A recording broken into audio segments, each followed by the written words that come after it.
Welcome to the Rising Entrepreneurs Podcast, where we feature top founders and entrepreneurs and their journey. Now, let's get started with the show. Dr. Jeremy Weiss here, founder of InspiredInsider.com, where I talk with inspirational entrepreneurs and leaders. Today is no different. I have Michael Attias of CaterZen. And Michael, before I formally introduce you, I always like to point out other episodes of the podcast people should check out. Since this is a great SaaS company, this is part of the Top SaaS series and EO series, we have a mutual friend who's amazing, Robert Hartline.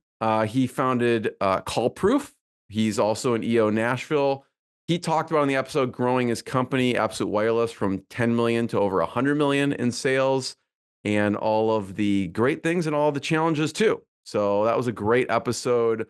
Sujin Patel, founder of Mailshake, talked about how he grew to over 70,000 users. So that was a great episode. Gavin Zaklinski talked about building Acuity scheduling. It's interesting, Michael, he was a kind of a split testing master. So he really walked through kind of the customer journey and how he helped so people wouldn't go off of his software. He eventually then went on to sell to Squarespace. It was interesting. Eugene Levin of SEMrush talked about their SaaS product being used by over 4 million marketers. So that was also a great episode as well. This episode is brought to you by Rise25. At Rise25, we help businesses give to and connect their dream relationships and partnerships. And how do we do that? We do that by helping you run your podcast. We're an easy button for a company to launch and run a podcast. We do the strategy, the accountability, and the full execution. And Michael, you know this, we're kind of like the magic elves that run in the background and make it look easy for the host and the company so they can create amazing relationships, amazing content, but most importantly, run their business.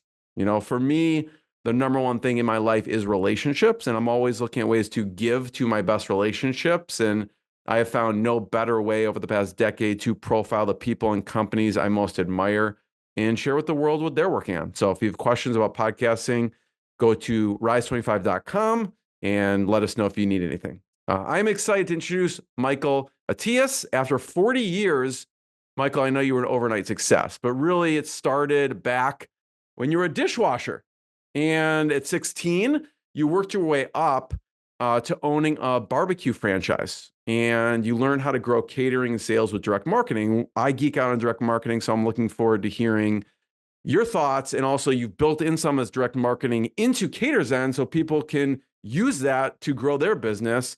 He actually went on to teach other restaurants how to double their profits from catering, and then bootstrapped a catering software company, which we're talking about, CaterZen.com, with only $30,000. Michael is CEO and founder of CaterZen. It turns restaurants, catering, chaos into calm, right? And so basically, I'll talk a little bit about the catering software. It can handle your drop-off, your full service, event-based business. It helps with everything from the sales to the marketing to operations, and helps restaurants save time, grow sales, and increase profits. What else do they want, right? So Michael, thanks for joining me. Hey, thanks for having me, Jeremy. So just start off, and this will be a video version as well for people. So I'm going to share the CaterZen website here as we're talking, but just talk about CaterZen and what you do to start off. Like you mentioned, first of all, the research you do is like 1,000 times better than most people who interview me. You actually looked up my stuff and know a little bit more, probably more than my family knows about me. So basically, we are an ERP for catering companies.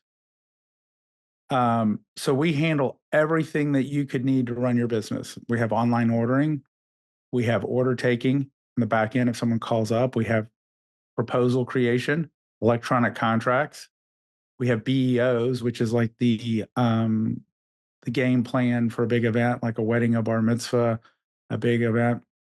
We have a delivery router manager. We have kitchen production planning, and that's paper as well as dynamic real-time updated tablets. We've done some really cool stuff in that space.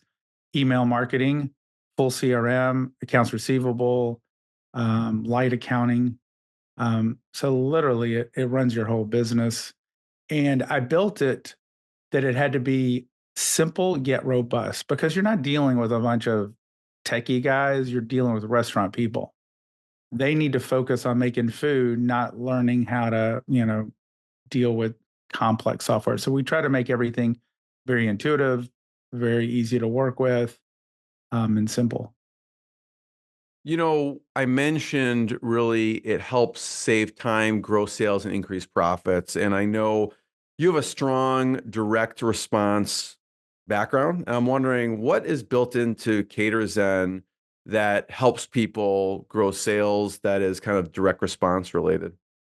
So we actually have direct mail letters that you can send through our software. So you can send out That's a thank you awesome. letter. You can send out birthday letters with the certificate. We have loyalty programs, referral programs. Um, we have reactivation letters. We have also a loyalty through a third party through e-cards.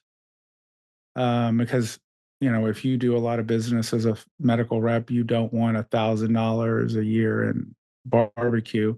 You might want to use those gift cards to pay for your kids' Christmas presents or what have you. We have a database, CRM that you can look up. Well, I'll give you a perfect example. You place an order. The easiest order is a repeat order. And when I had my restaurant, let's say I did a big event, 500-person event for a company picnic. Um, Most people were like, okay, that was great. Maybe they'll call back next year. I would make a Xerox copy. I'd put it in a file folder that was January through December. And when the month came that I was supposed to call them back, I just had that piece of paper and I'd call them. Now, when you place an order in CaterZen, it says, do you want to schedule a rebooking reminder? When you do a proposal, do you want to schedule a follow up on the proposal? Because a lot of people will send you proposals and they never follow up, right? Somebody told me once that their boyfriend who was in sales says the fortune's in the follow up. Love that line. Needs to be a bumper sticker, a t-shirt, because it's really true. How often have we called somebody to get a price or do something and then never follow up with us? We have catering inquiry forms that or forms you can build in your website, email marketing. We do have a lead gen system that we don't really sell anymore, but it's there because we found people don't want to work. Honestly, they want you to do the work for them. Um, I mean, even our proposals, they're not regular proposals.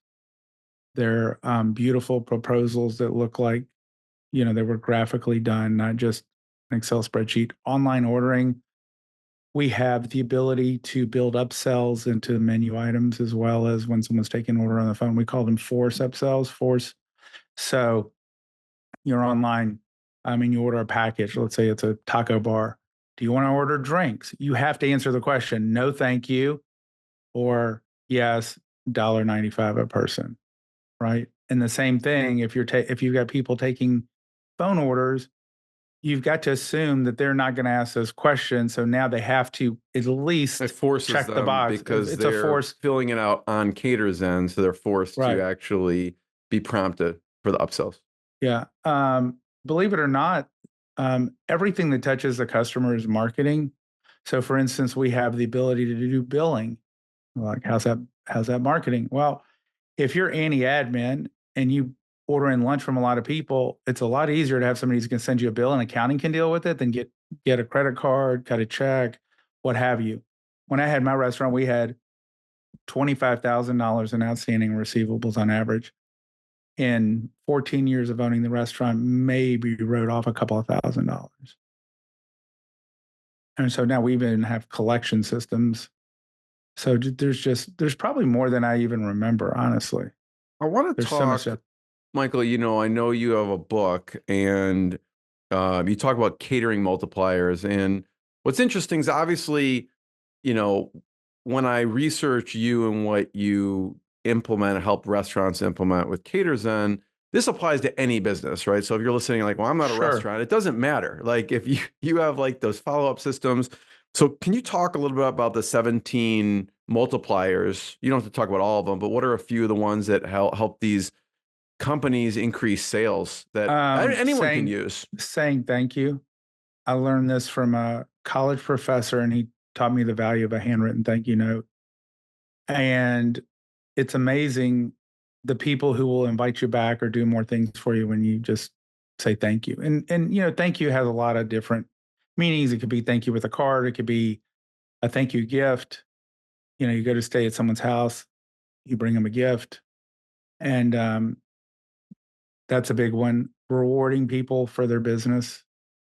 We talked about follow up, whether it's you're rebooking an event, calling people before their event to confirm so you don't lose the sale. That you can upsell. Hey, I noticed, Jeremy, you got lunch coming in tomorrow and there are no desserts. Did you want to order dessert? Oh, yeah. Um, so there's a million things that you can do um, to increase those sales, right? Like if you go to I don't know, maybe it's under marketing, our proposals. Our proposals don't look like regular proposals. Our designers do something. Go under solutions and look under sales. Sales. See those Here we are. proposals? Yep, yep. That doesn't look like the typical catering proposal you get. So um, we'll do a cover page. Yeah, just go to the graphics right there. We'll do a cover page. We'll do a frequently asked questions. We'll do testimonials to put in there. So all good things in direct marketing you should have in your proposal, as well as pictures of things you do, because you might get the proposal and go, oh, you got a chocolate fountain. I didn't know y'all do chocolate fountains. What does that cost? And what we recommend is you create a set of proposal documents based on the niche you're catering in, right? So we only do one set for people. We can do other sets, or they can have their own designers do it. It's pretty simple. But, what better way to sell a holiday catering than to have something that looks branded for a holiday catering, or branded for a company picnic, or just a generic proposal? This looks way better than anybody is going to give you out in the marketplace. I want to stick on proposals for a second. I have a lot of different companies on, whether you're a restaurant, whether someone's a digital agency, and people are sending out proposals. And I don't want to gloss over this because maybe it comes second nature to you, but what it should be in a proposal. So you mentioned testimonials is a key element for a proposal. Pictures, maybe multimedia videos, anything else that I guarantee. So I started studying direct mail and direct marketing under Jay Abraham and Dan Kennedy. And how do you guarantee a catering, right? So we did the 120% guarantee. We're going to come out and we're going to feed your crew. If we run out of food, you don't owe us, and we'll give you 20% credit on your next event. That helped me close a lot of business. what if they And bring like a professional hot dog eater or something? what are they going to bring? No. 100 of them? I mean, it's one, and then they're going to have a granny that eats nothing. I mean, your crowd. I mean, if we're going to do a factory, we'll bring extra food, and it's only based on the number of people you guarantee. You can't say, oh, we need a catering for 50 and 100 show up. We're not paying. We also did an on-timer, it's free guarantee, and we had our clients do that, that we coached, because people aren't buying food from you, they're buying lack of embarrassment. So your admin isn't getting a raise if today's lunch for the team meeting shows up on time.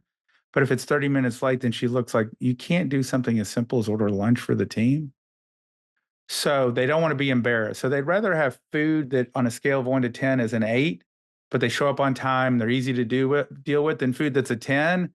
And it's like that temperamental chef, right? Remember the soup Nazi and Seinfeld. Yeah. You don't want some pain in the ass caterer who's late. Yeah, but our food is great and you don't understand. It's like, yeah, I understand. My boss has important clients, and lunch needs to be there so we can start serving at 12. I don't want to hear your stuff. So a guarantee is probably the biggest. And then I think the way the proposals look, like our graphics, like our actual, where it has a breakdown, actually, you can color code the background to fit um, your company and put your logo in there, and personalize a little bit.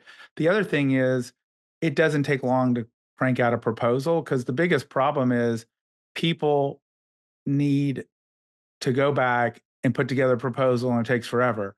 Literally, I could be on the phone with you right now and I can get your information and say, okay, what did you want? Oh, you want the taco bar? What meats do you want? Okay, I want the ground beef and I want the fish. Do you want black beans or regular beans? Do you want corn tortillas, flour tortillas? Do you want drinks, desserts? Boom, boom, boom. And I hit a button and it goes out. Like literally, it's all formatted out the door because you don't have time. You don't make money making proposals. You make money selling food. I want to come back to a feature later about from a delivery standpoint, because you've kind of integrated and helped people do that. But I want to stick on the direct response for a second and talk about Dan Kennedy, some of the lessons you learned from Dan Kennedy. God, that would be like a week podcast interview. You're probably not going to expect this one. Are you familiar with this wealth attraction workshop? No, is that from Dan Kennedy? Yeah, he put No. on a wealth attraction workshop at some hotel in Denver. And he talked about sort of the psychology of money and probably I got a lot of direct marketing. We can talk about that. But basically, money has a brain and it goes where it's going to do the most good, if that makes sense. And, we're both of us are Jewish or Jewish. And so, you talk about tzedakah. If you're a Christian, you talk about tithing. In most religions, you talk about giving back. And I'm a big believer in giving back because I think money does have a conscience and it goes where it knows it's going to do the most good. I mean, I have people that I know that doesn't matter what happens, they always have bad luck. They don't give money away. And I think money sort of knows we're not going to show up on your doorstep because you're just going to waste it and pilfer it, but it's going to go over here because I know this person's going to be a good steward of it. Sounds corny. It's same thing with wealth. I learned that you save money and you build your savings. Murphy doesn't knock on your door. It's the person that has no money that the engine goes out in their car, their AC blows up. They just have one thing after another. And I know that sounds crazy and that's an oversimplification of his workshop, but it was phenomenal. As far as direct marketing, besides real quick, learning, Michael, yeah, I just want to on that. Dan Kennedy, if anyone knows, he's a no BS type of person, right? So I remember him saying, and it wasn't a wealth attraction one, but I've seen him talk, and he talked about, I think he said, kind of the hole you give through is the hole you receive through, and like that, exactly. Or yeah, the hand, a clenched hand, you can't receive it. If you're holding onto your money, you can't receive more money. So yeah, it's the same thing. yeah. So, anyways, I want to just, he's a no BS type of person. For him to kind of go in that, I don't know, it's like woo woo, but it's definitely a different concept than like It's your hardcore direct marketing It's stuff. definitely more woo-woo, but it had a big impact on me and the way I live my life and the way I look at money. And I'm very humbled that I've been blessed to be able to help other people. And I don't think you have to necessarily give to a church or a synagogue or a mosque or some formal organization. It could be there's a homeless person and you're going to give them 20 bucks, or there's somebody working their ass off in a drive-through window at Christmas and you're just going to give them 100 bucks for their family because they're barely making any money and you want to do something nice for somebody. So there's lots of ways that you can help people out. So there's one of my friends, Tony Grebmeyer, he runs Ship Offers, and pays for the he goes into Starbucks drive-through and he'll pay for the person behind him every single time. Just like whatever their order is. So it's like, hey, take care of the car behind me. And so I Yeah. thought that was like it must be such an amazing surprise for that car to pull up and be like, oh, that person paid for you. So Yeah, I've done that before. You just got to hope you don't get the car that ordered, 100 bucks of Starbucks for the office. um, so talk about the direct response parts So from there, Dan Kennedy. yeah. So probably the biggest lesson I learned, and I've sort of knew this. I'll tell you a really interesting story. I knew this instinctively as a kid. I mean, to tell you how funny the world is I used to go to bookstores. Like I wasn't into baseball or football and, sports or music. I was into business. I'd go to bookstores and buy books. I bought Dan Kennedy's books in college and read them before I even knew who he was. So I didn't reconnect with him for probably 10 years after I bought his books. So the first is niches, riches, and niches. And I've always done well in niches. In college, a friend of mine's father, my father's friend, who actually brought him over from France after a fire in his factory. My dad worked at the company that made the equipment, brought us over. The building was empty, and he let me use the parking lot for free during Memphis in May and all these festivals in Memphis. And I made a lot of money parking cars at $5 a car during a festival, back in the day, as they say. But the problem is if it rained, you wouldn't make any money. No one's coming to a festival when it rained. And this is sort of how you figure out niches. I'm going to give you two stories. Number one is if something happens, you say, okay, is this a one-off or is this leaving clues? So I had a barbecue team come to me and said, hey, could we just prepay for the whole weekend and have our own spot so we can come and go to the store and get supplies and beer and whatever? And I'm like, sure, $25 or whatever it was, right? Instead of $5, pay for 5 spots, right? And I'm like, damn, there's like 200 teams down on the river. So I went to the organizers the next year and said, hey, I've got a parking lot and I want to sell passes. And I wrote my first direct mail letter and basically said, parking issues. We all know what a pain in the ass to find a parking space, leave, try to come back, blah, blah, blah, blah. I'm selling a weekend pass for $35. So I made more money pre-selling spots, and I knew that 15% of the spots I could churn because cars were going to be out, right? So I made way more money. Even if there was a tornado that hit the river, I had made my money. I went to Kinko's and I did these little placards you can hang, and I cut them out by hand and laid them out with my dot matrix printer and glued them up and whatever. So that was like a home run. And then when I had my restaurant, I was starting to study direct marketing from Jay Abraham, and we were doing some things with databases and whatever. And then the day after Thanksgiving, I got this order for like 200 and something people.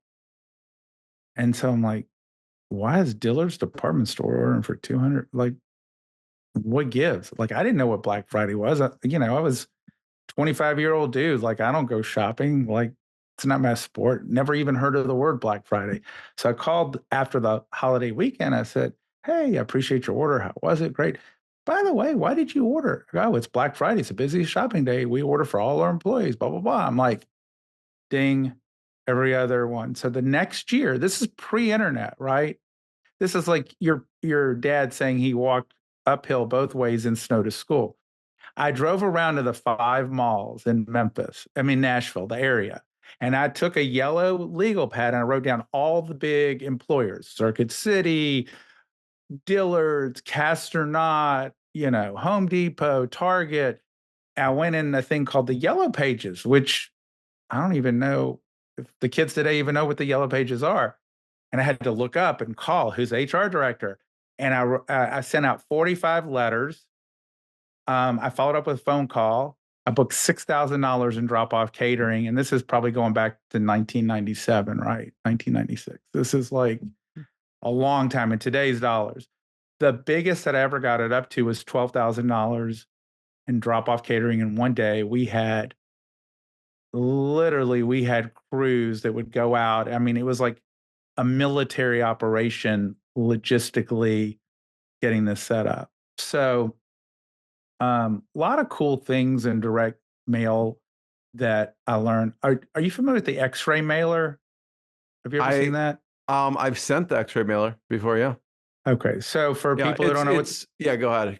For people who don't know what the X-ray mailer is you can take, if people don't know what overhead transparencies are, but it's like clear film that your teacher would print on, and there'd be a projector, and you could do them by hand. You can run them off on a Xerox machine, a printer. And if you print the background in black and the letters in white, it looks like an X-ray film. And I think Bill Glazer came up with that idea. So we stole it. And there's a thing called hospital week. Have you ever heard of hospital week? No. Neither had I.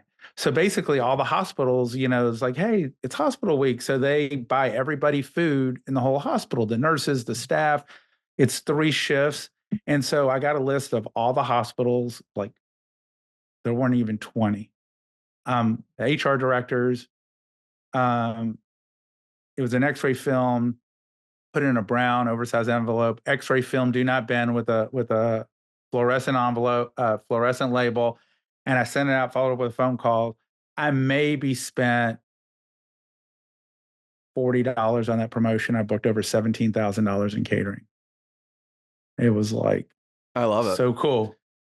I want to talk about what was in the letter to those places, but what I love about what you said, and I've sent those, the outside, the X-ray is cool when you pull it out, but what you just said, they're going to open the thing, right? And what I loved about that mailer is it said like X-ray confidential, do not bend. They're going to open it, right? Especially in that type of. In a hospital, they're going to open it. If anyone is going to open it, it's going to be a hospital. They're not going to throw that one in the trash. There's no possible way they're throwing that in the trash, right? And the first, it's like in direct response. Well, you got to get them to open it, right? If it's just like anything else, they and can then just a toss it in the headline, garbage. and then the sub headline. So I learned. I forgot who the guy I learned really to learn. Joe Sugarman, was it? No, there was a guy that had a 3-ring binder course on how to write copy. It was very simple. Maybe it was Brian something. I bought the reprint rights to it, so I probably have it someplace wherever. But it was very like, how to write a headline, how to write a sub headline, and just the PS, the hook, everything. And it was just a really good primer on how to write direct response copy. And I'm a really good copywriter, but even now I'll admit I don't write copy anymore. I go to AI as a shortcut, and then I clean it up. Um, it's What's just easier for me. interesting about like what you, again, like you went around and you did research, you went to the Yellow Pages, you went around to these stores, and you ended up sending a letter to them. I'm wondering what was in the letter. I don't know if you remember, but because like this applies to even if someone's doing an ad on Facebook or LinkedIn. I mean, all this is direct response. How to make your employees feel appreciated for less than an hour's worth of pay. Mm. And it's like, it's the busiest day of the year. You need your employees selling, not fighting the mall food courts to get fed or being out in traffic. And we'll bring it out. We'll leave insulated containers. We'll refill it for you. We're going to throw in dessert. We're going to throw in the hot boxes. We just, oh, and by the way, we're going to give you a $25 gift certificate if you order from us. I mean, you speak to their pain point, right? In catering, we used to do had all sorts of niches. CPA firms during tax time, they're bringing in food. I think we got a list of parents of high school seniors for graduation parties. And this is something that I'm building in my software. So I've forgotten more than most people will ever know. And I don't mean that to be pompous, but like I've tried everything. So when I had my restaurant, we had a promotion, and it was called Catering Giveaway, win a free lunch for 10 for your office. Now, the difference between a drawing and a drawing is you just pick one name out of the fishbowl. A giveaway is I'm going to give it away to whoever the hell I want to give it away to. So as opposed to a business card, you come in with a business card. Well, Jeremy, I don't know who you are, how big your office is. Why am I going to give you lunch for 10? And it's just Jeremy's Allstate, and there's 2 people in the office. I've wasted 10, right? So we had a form they had to fill out, which was, what's your name? What's your title? Where do you work? How often do y'all bring in lunch? For how many people? So you're qualified, and who's responsible for ordering in lunch? So I was talking with somebody in private equity who's in charge of a big restaurant chain, which I'm not going to mention, and she's charged with redoing their catering business. Because, if you're a private equity company and you can juice sales by 10%, you've just increased the value of the company by 10%, right? It's huge. So we were talking, she says, what would you do? And I said, well, I would do this promotion. And then the way my head thinks is like, how do you plus this? If I were to do it today, I would do catering giveaway, nice sign, and I have a QR code. So we're going to build in our CRM that we're going to give them the form to fill out. You just scan a QR code. You don't have to sit there and fill out a piece of paper. You can do it at the table. You could do it when you get home. It'll go in a spreadsheet view in our software, and then you can decide, does this person get a sequence that they've won first prize of lunch for 10 to the person in charge of ordering catering? And if they're already a customer, they're not getting it because I'm not going to give a free lunch for 10 for an existing customer. And if they are, Jeremy's State Farm, then, hey, congratulations. Sorry, you didn't win first prize. You won second prize, $5 gift certificate when you come back in. So it's a phenomenal way to generate leads from your customers that requires basically no effing work. And so we'll build that into a paid version, like an enhanced version of our CRM. And we're also going to put in a business card scanner, because a lot of these restaurants, we teach them, go out, do cookie drops or, some kind of food drop in the afternoon when people need some sugar or carbs. And then you get business cards. You think most salespeople are going to sit down at the end of the day and enter business cards? No. So we're going to put a business card scanner on our mobile order taking interface. It's for the operator, not online ordering. And then once you confirm all the fields, you put them in whatever groups you want to put them in the CRM, then you can enroll them in a sequence, right? So if I go out, I can say, hey, Jeremy, it was great meeting you today. I hope you enjoyed the brownies. By the way, as we discussed, your first order, you're going to get a $25 gift card to Corky's Barbecue if you order. Here's the online ordering link. Here's this, here's that. So it's a great way to just, you get business cards and boom, you put them in there. Michael, I wanted to touch on one thing. We'd mentioned Dan Kennedy, obviously, as influential to your marketing and business. Another one, people are wondering, well, how the heck does he know all this? Well, Michael experienced all these pain points because he had catering, he had a restaurant, and you cut your teeth. One of my favorite parts of your story, which I don't think it's as highlighted as it should, is, obviously you had a barbecue restaurant, right? But when you first started, before you first started, you actually went to the owner and offered to work for free, essentially, and observe and learn. Talk about that point and some of the stuff you learned. Yeah, let me take a bigger step back. So my first job was washing dishes because there were no other jobs to get. It was basically, we were in the high inflation rate in the early 80s, and there wasn't jobs to be had. There was a stack of applications this thick for a dishwasher position. But a buddy of mine was a busboy, and he got me in. I mean, could you imagine today, your kids saying, Dad, there's 20 guys up for this dishwasher job. You'd be like, what the heck? So I got the job there, worked my way up, and I've always been the guy that has a lot of ideas and give them to my bosses. And I don't like to work. Like, I never like working Saturday nights because that was sort of like date night, fun night.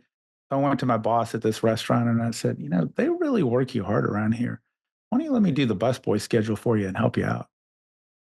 So I did the busboy schedules and I had control. And when I worked at Corky's, I did a lot of promotions and I was the one who got him shipping ribs. And, he's like, a competitor was shipping ribs. And I said, Don, we should be shipping ribs like the Rendezvous. He goes, I don't know how to do it. I said, I'll figure it out. So I called the owner of the Rendezvous and I said, I'm doing a paper for a marketing class at Memphis State. Can I interview you about rib shipping? The guy gave me the blueprint. I mean, he didn't give me like every detail, but he gave me a high enough level. So I went out and got a real job after college, as everyone in the restaurant says, and I was in archive storage sales, which sucked. I hated it. And I just got married, just bought a house. Boss comes in and he says, Michael, you're just not hitting your numbers. Do you need another month? And I said, Russ, you should probably fire me today. And he said, I appreciate that. I'm going to give you a month's severance. I took all my stuff in a box, went in my car, cried. It was a relief more than anything else. And then I knew that Corky's was starting to franchise. I knew I could make good money waiting tables. So I said, I want to be one of the first people who gets a franchise.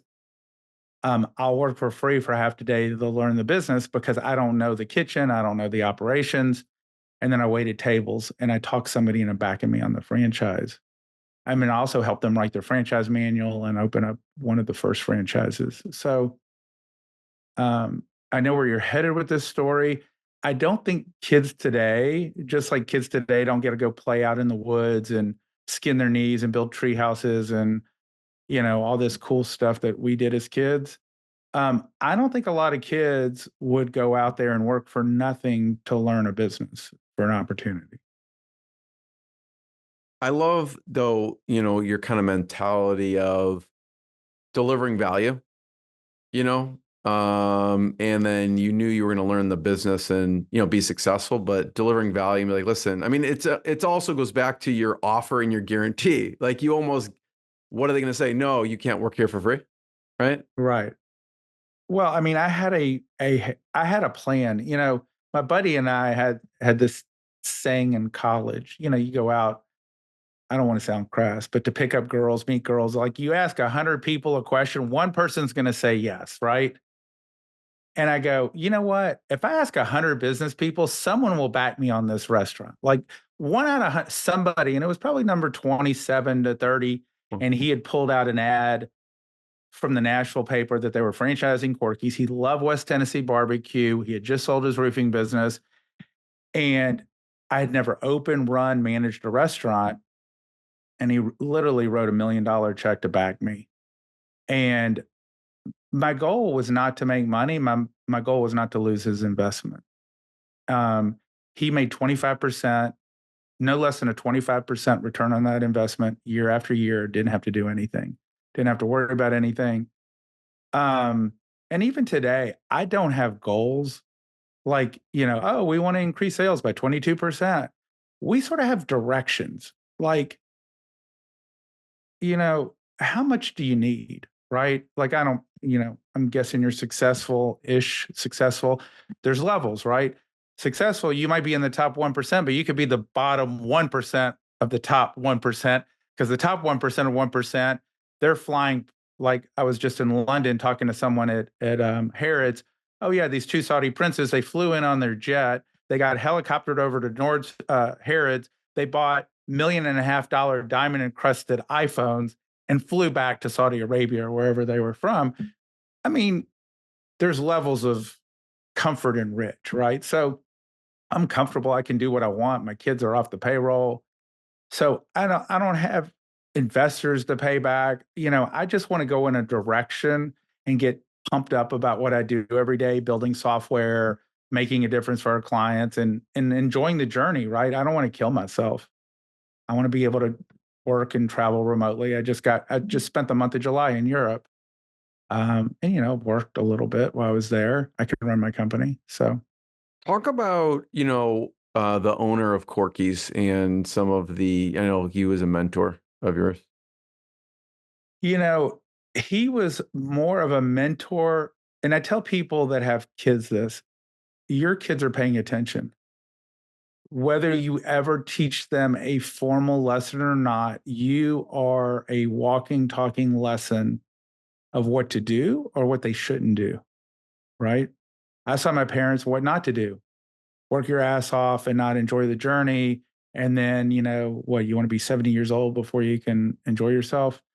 And so he worked his ass off.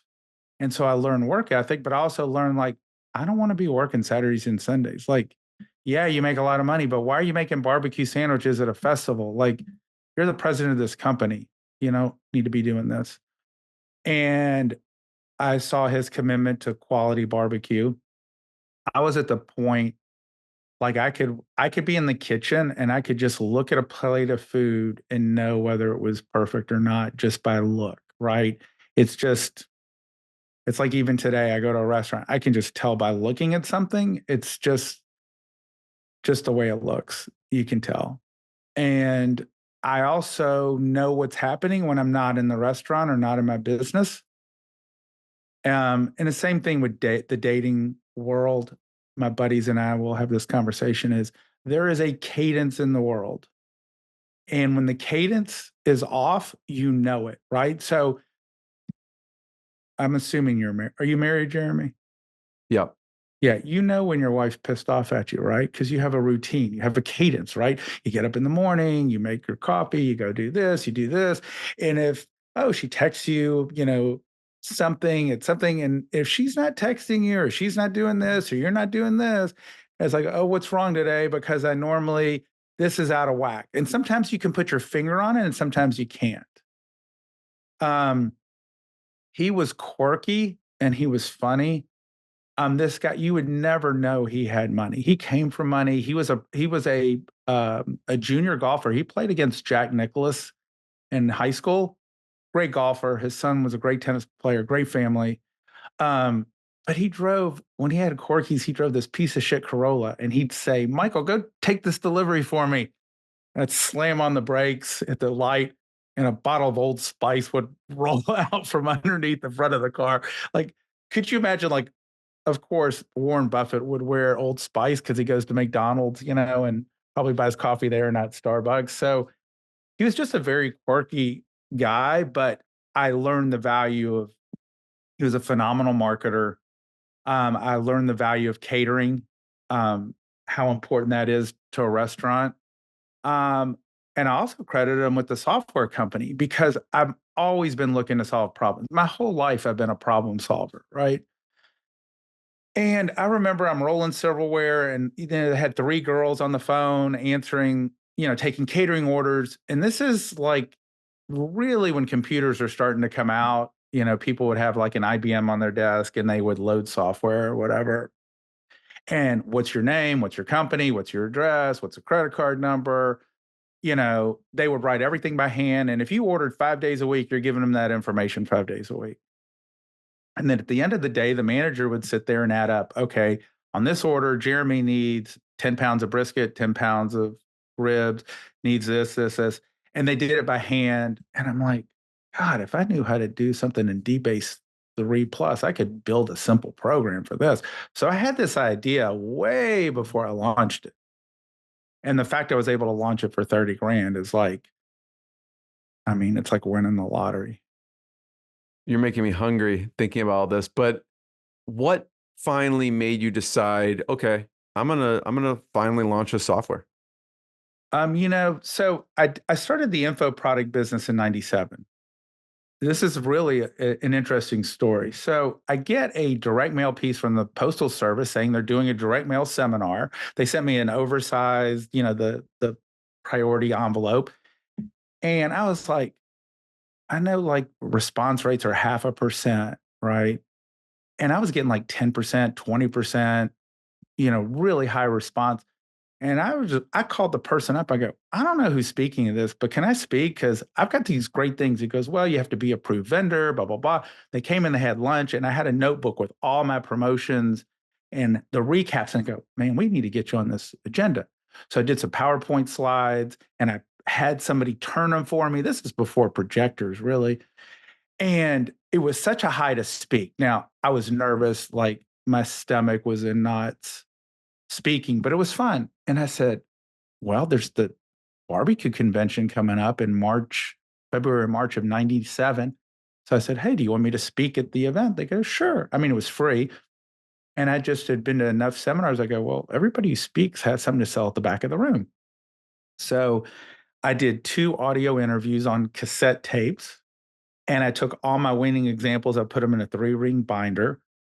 And I took the ads and I put them on 3.5 inch floppies, the hard floppies, Yeah. 3.5.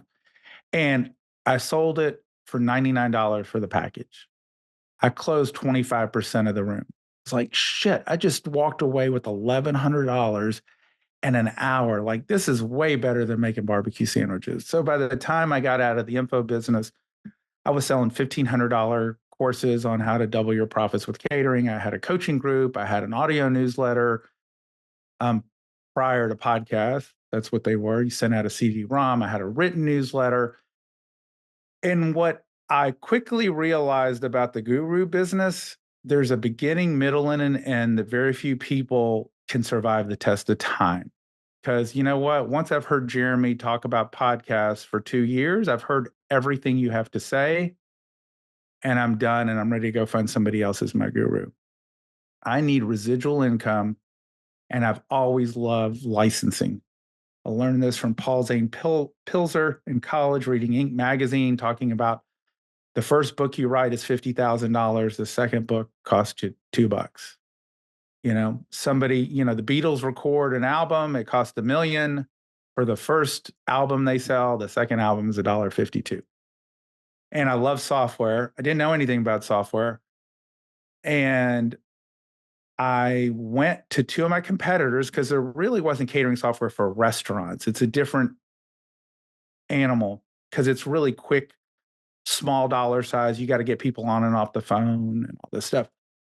Went to two competitors and I said, hey, you really don't cover restaurants. Would you license me your software so we can build a version for restaurants? They both turned me down. They have since tried to acquire me multiple times. I'm in contact with the private equity firms that own both of them. So I find that pretty cool. And then I went to a guy that I was friends with, and he had an online ordering company software that he had built. He also had a dev shop. And we had referred him when I was in the info business. I referred him business, not a ton, but I referred him some business. And I said, hey, would you build me software? Like, I need your online ordering is maybe 5% of my software. Would you build this software for me? He goes, at first he was like, well, I don't really want you to use my online ordering. I said, look, I'm not doing takeout. Like, I'm not competing with your niche. This is just for catering. He said, okay. So I did my screenshots with Excel. Like, this is the workflow. These are the tabs I want. Took 2 years to build, cost me 30 grand. And he was nice enough to basically charge me per license per month. So I didn't have to invest in all this infrastructure. And that's how I was able to launch it. And literally I bootstrapped it with nothing. And I feel I was ahead of the curve based on where we are now. And,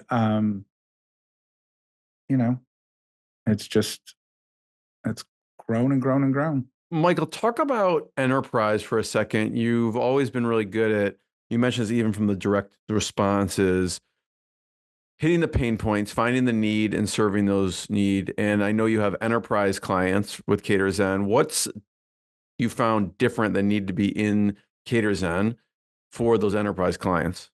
Well, we pivoted in enterprise because the enterprise leader got acquired. And then it's not so advantageous in the marketplace to use their software. And so we saw that eventually there was going to be an opportunity where people are going to look for somebody else to service their needs than this company because they got acquired. And I don't want to get into all the background. And so the biggest thing is managing multiple units, whether it's reporting, pricing. So here's a perfect example. If it's Jeremy's Deli, it's simple. You want to change your prices. You go in and say the corned beef sandwich is not $9.95, it's $11.95, and you change the price. Well, what happens if you have 100 stores? Are you going to change 100 prices? So you have to do tier pricing. Most chains have tiered pricing. So am I in a tier 1 city, tier 2, tier 3, tier 4, tier 5? Some have 3, some, whatever. So now I don't have to change the prices for 100 stores. I just have to assign their tier level. And then when I change all the tier 2 pricing, it automatically updates, right? The same thing with reporting. If you have 3 delis, you could look at all 3 stores together, combine, whatever. Well, what if you have regions and subregions and stuff, kind of thing? So there's been more, it's more about the reporting taking orders, like, if you have a phone team, how do you take orders when you have all these stores? So it's just building tools, a more robust CRM. Like we had a good CRM for catering software, but when you're working with a big chain and they have call centers, well, we come from the background that you assign a call to a person, right? It's Jeremy's client. He's going to call him back on Monday to see how the wedding go, right? Michael's client, I'm going to call Tuesday. How'd the event go last night? What if you have a call center and now you need 100 people called from this weekend, but I'm not going to assign them. I'm putting it to the group, right? It's assigned to the group, and then anybody in the group is going to see this is something, and whoever grabs it, right? And then you have to have the reporting. I need to see what Jeremy did. I need to see what Jeremy's call center did. I want to listen to the recording of the call. There's just a lot of moving parts and pieces, that you have to keep adding. A lot of sales reporting, there's just a lot of moving parts and pieces that it has more to do with managing multiple locations than the core functionality is still there. It's more how are we going to slice and dice the data. Yeah. Michael, first of all, I want to be the first one to thank you. I want to encourage people to check out CaterZen.com to learn more. I don't care if you're in a restaurant or not in a restaurant, definitely check out the resources page. He has several books because these things apply to everyone. Catering Multipliers, the 17 no-cost laws of catering sales growth. He also had the book Cater or Die, the step-by-step plan for doubling your catering profits. Now, obviously, you've been great on the niche part, but those concepts and principles apply to any business. Obviously, if you are, in need of CaterZen, then just go to CaterZen.com as well or share it with someone else. But Michael, thank you so much for joining me. This has been fantastic. I've had a great time, Jeremy. Thanks for including me. Thanks, everyone. Thanks for listening to the Rising Entrepreneurs Podcast. This episode is powered by Rise 25. Please subscribe and check out future episodes.